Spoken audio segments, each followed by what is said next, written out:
Hello there, I'm MountPain27 and this is Dean of Doom, the show where we give grades to classic and contemporary Doom wads. Why? Because ranking things is fun. Today's episode will be dedicated to Sigil II, John Romero's unofficial 6th episode of Ultimate Doom. Released on our favorite game's 30th birthday, Sigil II doesn't commemorate id's masterpiece so much as it elaborates on the first Sigil's aesthetics and gameplay. Romero serves up another 9 courses of fraught action set in the crackling furnace of 80s heavy metal hell. Lava, darkness, cages, and evil cracks or your money back. Sigil II reprises Romero's signature shootable eye switches, but adds 3 new motifs this time around. Every level contains one special secret, which will in most cases lock permanently 30 seconds after the map starts, a shootable slice of fireblu that opens goodies guarded by zombiemen, and at least one cyberdemon on UV. Romero also recruited James Paddock to provide an original score this time, and Jimmy obliged with 2 clips of new classics. Sigil was actually my first pwad, so while many people used it like a time machine back to 1993, I spent most of my first Sigil II playthrough reminiscing about 2019. For that alone, Sigil II was worth it. That being said, John Romero deserves to be judged as an equal in the community he created, so I'm going to do my best to rub the nostalgia and star-struck-ness from my eyes today. Here's how the show works. Every map gets 1 grade for quality and 1 for difficulty. Quality grades go from A to F. Grade A levels are fun,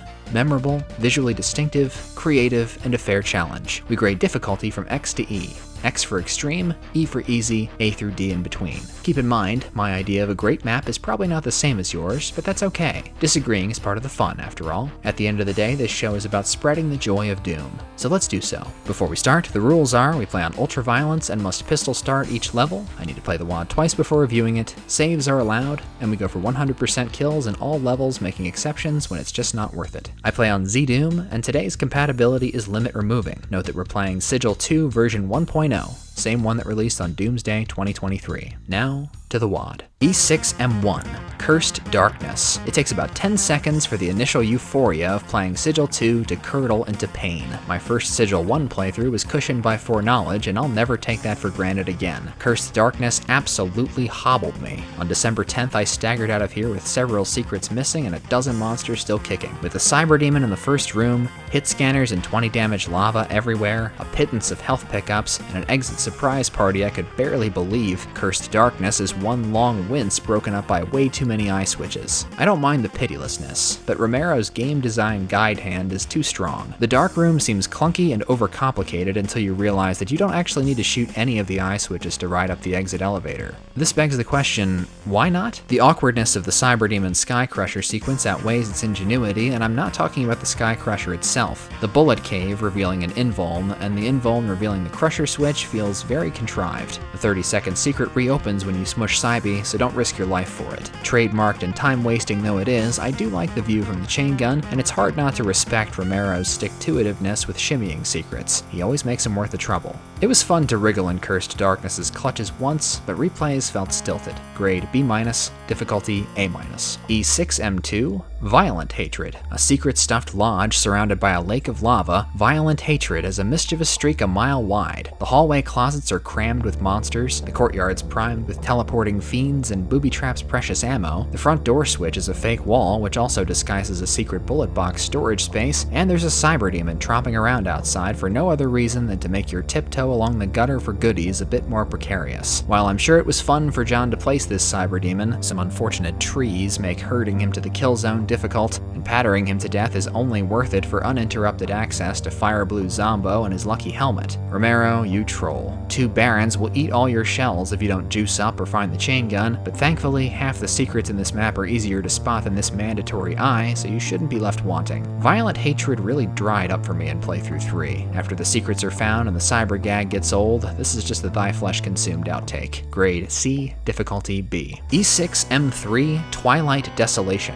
The biggest difference between Sigil and Sigil II is it's less fun to execute the winning strategy once you've found it in Sigil II. Eking out my first exit with just enough ammo to topple teleports behind you Cyb was much more fun than my third playthrough, when I knew where to find the plasma rifle, how to use the light amp goggles, not to trigger the rising wall in the Baron room before lighting them up, and that I didn't need to rocket jump to the secret exit.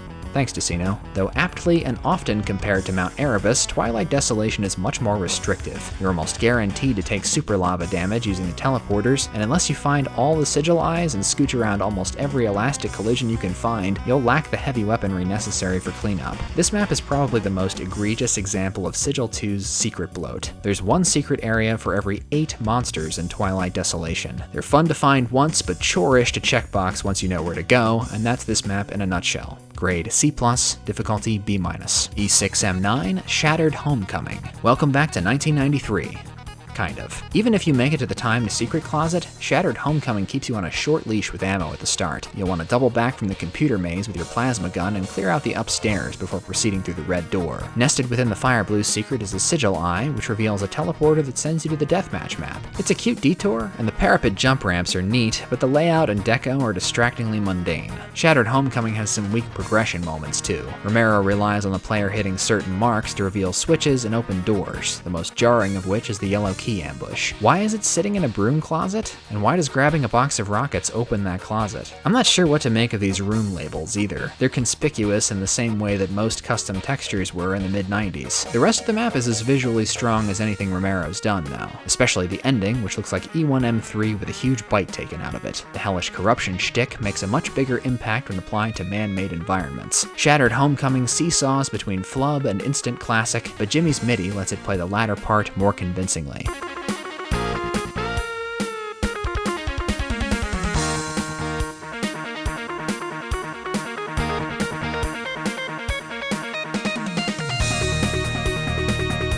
Grade B-, difficulty B. E6M4, Fragments of Sanity. One of Romero's most splintered and decrepit creations, the fittingly titled Fragments of Sanity puts nearly all its chips on scenery. Unfortunately, the mad rush for the Berserk secret is the height of the excitement here. Sigil II's second most obligatory cyberdemon is bad at his job and a pain in the ass to go back for once you've retrieved the BFG. The intervening Crusher section drags, and Romero's demonic rabble are disorganized and generally unscary. Despite its limited combat utility, Fragments of Sanity is neat to walk around. The crumbling gray tall pillars are a grim reminder of the base that once stood here, and the pulsing hell cliffs at the end of your dark descent bring Alien Vendetta to mind. I like the crackly lava because it makes so little sense that the engine becomes so confused it forgets to damage you sometimes. That's nice. Eye candy aside, this map has never really grabbed me. Grade C+, difficulty C+. E6M5, Wrathful Reckoning. An exciting digression into the dank depths of a hellish sewer, Wrathful Reckoning proves Romero can polish environments as well as he can mangle them. This decadent, toxic drain land conjures the chasm with its bronze corridors and sometimes uncertain footing, but it also evokes central processing, computer station, and the parts that Perdition's Gate stole from knee-deep in the dead. You're gonna need the free soul sphere for Wrathful Reckoning's running of the bulls at the start. Blasting through grunts and pitfalls while fending off barons you'll barely have ammo for is one of John's freshest combat scenarios. I continue to cheer when I see these jungle gym-style secrets and their sweet rewards. This ledge walk allows you to telefrag the cyber in the self-assembling maze, thank God, and there's a fake wall in this poison bath that gives you a rad suit, effectively neutering the second cyber fight. It's a bit of a clumsy exploit, but I much prefer it to BFGing a cyberdemon while my feet slowly mutate. Wrathful Reckoning peters out after cyber number 2. The eye shooting sequence right at the end is predictably dull, and backtracking to silence the sentry cattle you left behind is a bore, but I don't begrudge John sticking it to 100%ers since he's already made that his mission statement. Atmospherically excellent and 80% lean, Wrathful Reckoning is one of Sigil II's strongest and most memorable outings. Grade B+,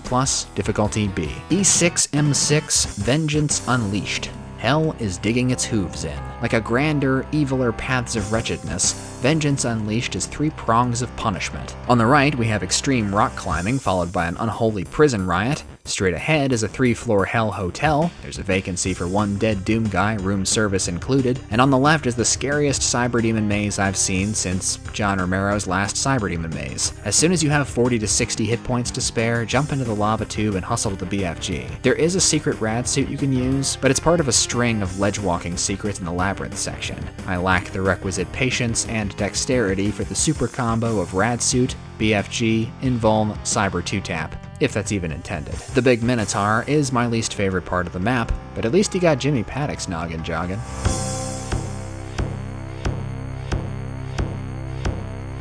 The other 2 sections are more manageable. The rightmost path is Vintage Romero. Barons and cacos aplenty and careful footwork required. I don't love the congestion that develops at the start here, and I'm not sure if it's supposed to be so easy to telefrag stuff, but I'm too low on ammo to complain. This elevator ride is not for the claustrophobic. Intimate encounters with cacos and one frustrated Baron give way to a mausoleum mosh pit that you'll almost certainly have to flee the first time. BFG responsibly. When you claim all 3 keys, a token cyber appears outside, and another emerges from the exit furnace right when you think you're free. Silhouette Cybe is a neat image, but very clunky to fight. Vengeance Unleashed takes no prisoners, even if you find every secret. Romero's onslaught of ideas may be familiar, but his delivery is as daunting as ever. Grade A-, difficulty A-. E6M7. Descent into Terror. Descent into Terror is one of John Romero's career-defining maps, a deliberately plotted abyssal odyssey that hooks you up to an IV drip filled with menace. No other map in Sigil II holds my attention so insistently. You want to start by hurrying down the elevator, through the grunts, and into the timed secret, which contains a life-saving mega armor and 5 of the 19 total rockets you'll get. The path from here wends through blasted forests and possessed fragments of the human world, through still more demonic dungeons and labyrinths. This multi-tiered maze, which hides a critical BFG and backpack for the intrepid climber, reversed my stance that the concept was beaten to death. The lack of cyberdemons helps. Speak of the devil, Cauldron Cybe is a deadly sniper, and you only have 1 rad suit if you want to dispatch him the efficient way. Your duel will have to wait until you dig the red key out of this half-digested facility.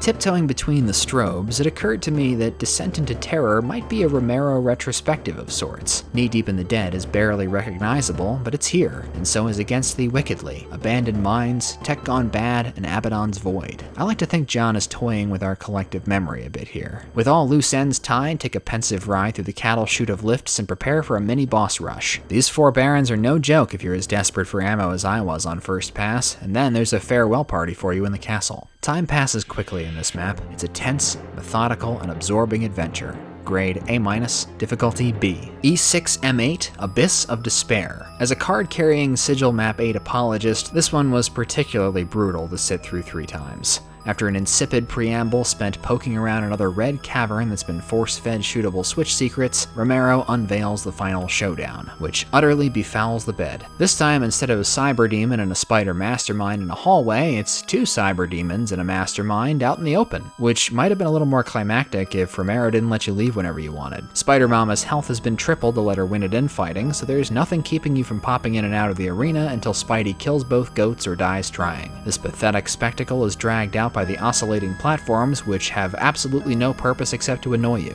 Sigil II goes out with an ugly cry, and the saddest part is Abyss of Despair looks every inch the hardcore hellish closer it wants to be. What a shame. Grade D, difficulty C+.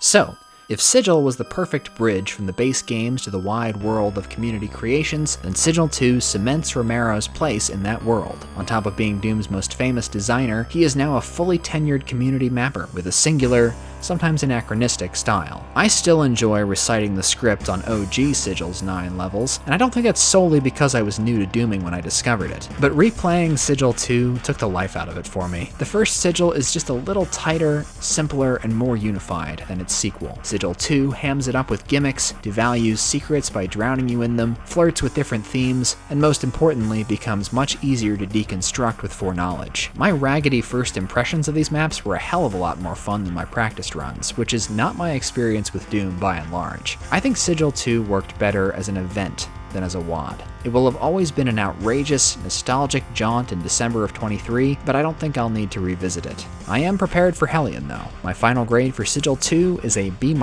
Difficulty-wise, Sigil 2 starts off much harder than its predecessor, but ends up coasting down the finish line, so I think the two are roughly equivalent. C+ for Sigil 1 was totally wrong, by the way, so we're jacking that up to a B as well. Now for my Dean's List. Valedictorian, E6M7, Descent into Terror. Salutatorian, E6M6, Vengeance Unleashed. Class President is also E6M6, Vengeance Unleashed. And the dunce cap goes to E6M8, Abyss of Despair. Thank you very much for watching, and please feel free to share your thoughts on the WAD down below. I'd love to hear what you think, and I'll heart your comments to let you know I've read them. Now I'd like to take a moment to acknowledge my generous patrons. Aaron Allen, Agile Jackson, Agu XYZ, Alephany, Alex Topfer, Artisan Talzar, Bo Higginbotham, Beatbeard, Ben Barrett, Birdburn, Blexor, Bitefire, Kappa-Bitch, Captain Wave, Cheese Wheel, Chloe584, Christophine Place, Cinnamon, Cutman Mike, Damo, Delirium, Doot Yourself, Dorothy Miller, Eggboy, Elinferno, Endless Moose, Francis T218, Galaquack, General Roasterock, Gothic Box, Griffin Upchurch, Hassamnas, Henners Lenners, Henning, Hexelix, Hot Tomato, Hyaksho, Idiot Supreme, Jeff Hibbert, Jimmy Paddock, Jose Ballestero, Josh Ballard, Jude, Just Some Schmuck, Just Great 98, Killplane, Quan, Large Cat, Lexi Max, Lumnal, Mancubian Candidate, Mark Rowland, Master Drew 117,